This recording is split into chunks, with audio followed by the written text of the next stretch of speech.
So what is the true cost of a stolen secret? Seriously, take a second and really think about that. We hear about data breaches all the time, right? But the invisible price tag attached to a stolen commercial secret, well, it's actually far larger and honestly, far more dangerous than most of us realize.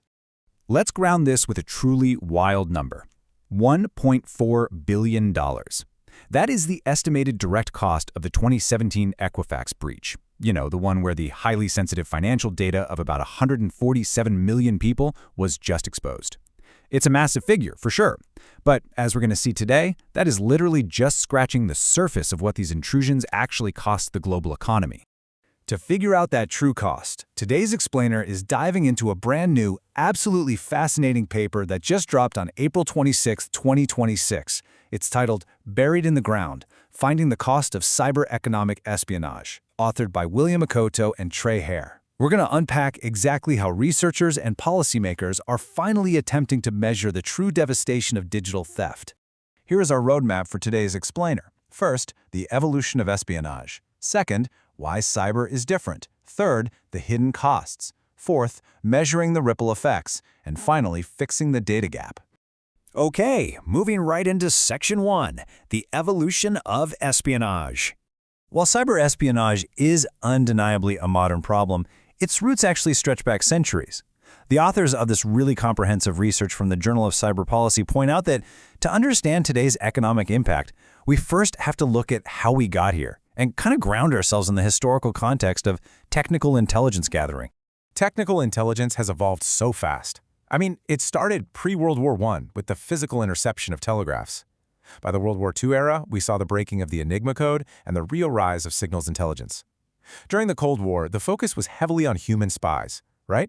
People physically infiltrating organizations to steal industrial secrets. But jump to the 21st century, and the integration of global networks created entirely new vulnerabilities. It paved the way for remote data extraction, where you don't even have to set a single foot inside the victim's country.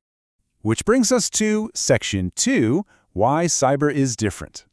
The contrast here is just stark. Traditional espionage was totally constrained by physical reality. It meant slow copying of documents, highly targeted operations, and it was mostly pulled off by state-level actors. Cyber espionage, though, it allows for the instant exfiltration of entire terabytes of data.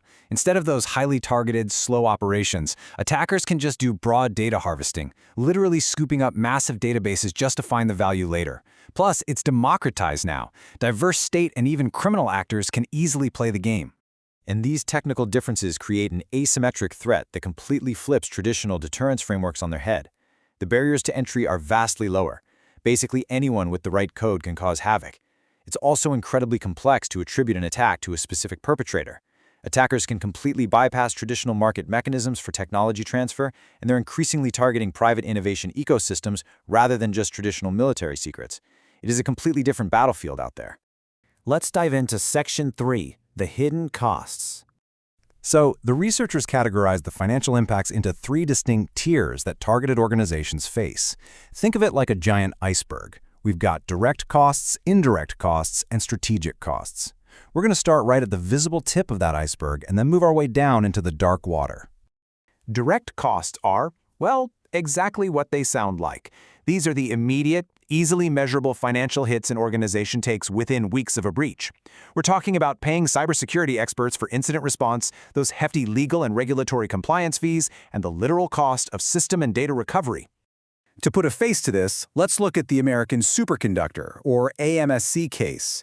Back in 2018, a U.S. federal court ordered a Chinese firm named Sinovel to pay $57.5 million in restitution, plus fines, for stealing AMSC's wind turbine control software. That $57.5 million, that represents those direct, quantifiable legal and recovery costs. But man, that was literally just the beginning for AMSC.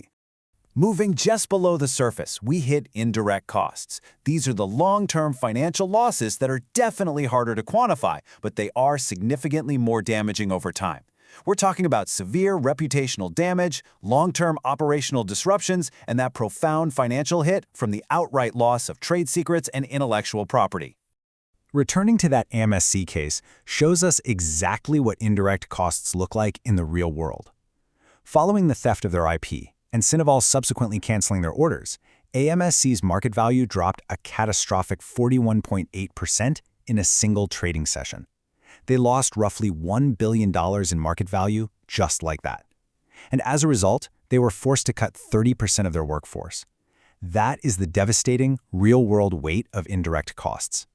But the deepest, most dangerous part of this whole iceberg is the strategic cost. These accrue over extended temporal horizons, meaning months and years.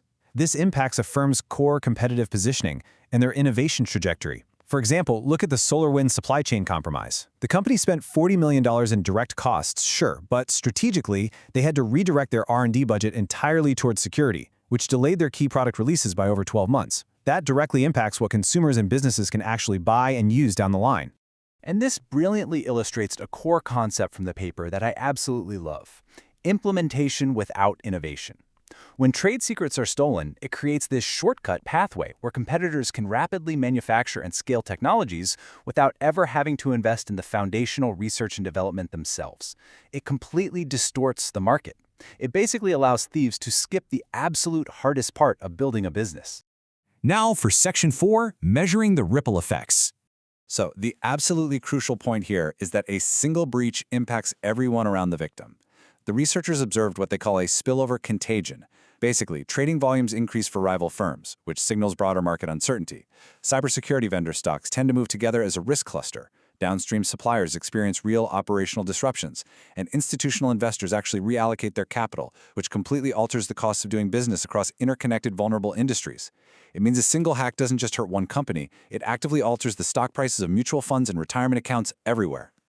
And finally, Section 5, fixing the data gap. Currently, our data on all this is just a fragmented mess.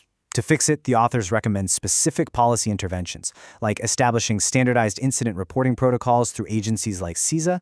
We desperately need structured taxonomies to categorize economic espionage accurately. And crucially, we can't just stop looking after week 1. The authors stress the need for 12 to 36-month longitudinal reporting requirements post-incident.